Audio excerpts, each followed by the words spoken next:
We all know action pan, at least with our own eyes. Think of watching your favorite sport live in the arena. The intensity is through the roof. You track the player inch by inch while he's going roadrunner style across the field. Your eyes are panning along with the subject. It's now the single in-focus point from your perspective while the world around it stays outside of your visual attention, faded.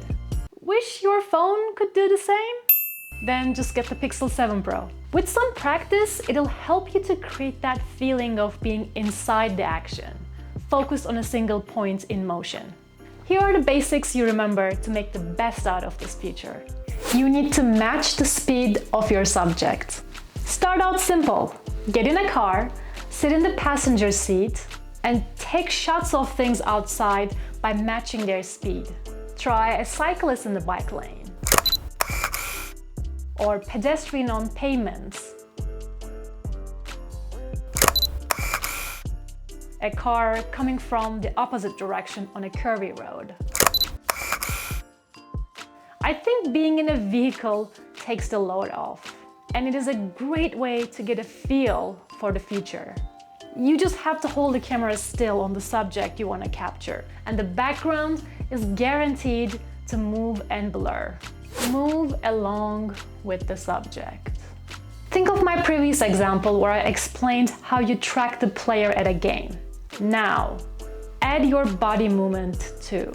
Panning is a well-known photographic tool.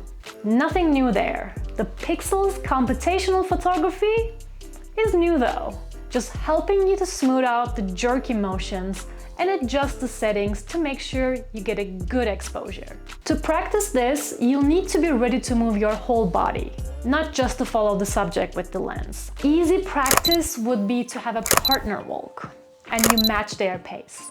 This is a great way to create that motion and blur when the object isn't really moving that quickly. Stability is key. Holding the camera requires practice, so you'll either just have to keep practicing or use a tripod. If you just can't get your hand steady enough, mount the camera, loosen up the top, and move it from one side to another one.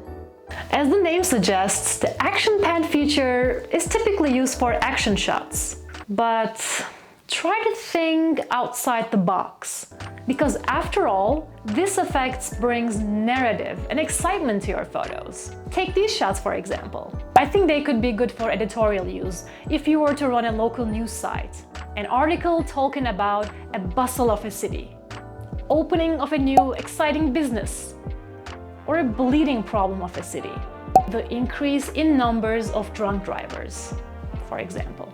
A picture is worth 1,000 words, and this feature has the power to make your narrative more meaningful. There are cases where action pan can look and feel like an accidental shot, or beautiful by accident. When you start out, be prepared to have a lot of shots where nothing is in focus. Practice, practice, practice until you achieve technical and artistic success of telling a story. It's a worthwhile thing to learn new techniques for bringing your audience into the moment. Nothing worthwhile is ever easy, although the Pixel 7 Pro sure does make it easier. Okay, I'm moving on from the Pixel 7 Pro's features and modes, although if you have any other questions about anything, just leave them in the comments and I'll swing back around.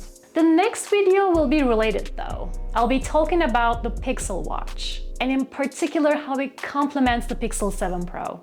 If you're interested, like and subscribe so we can continue the journey together. Have a bright and focused week.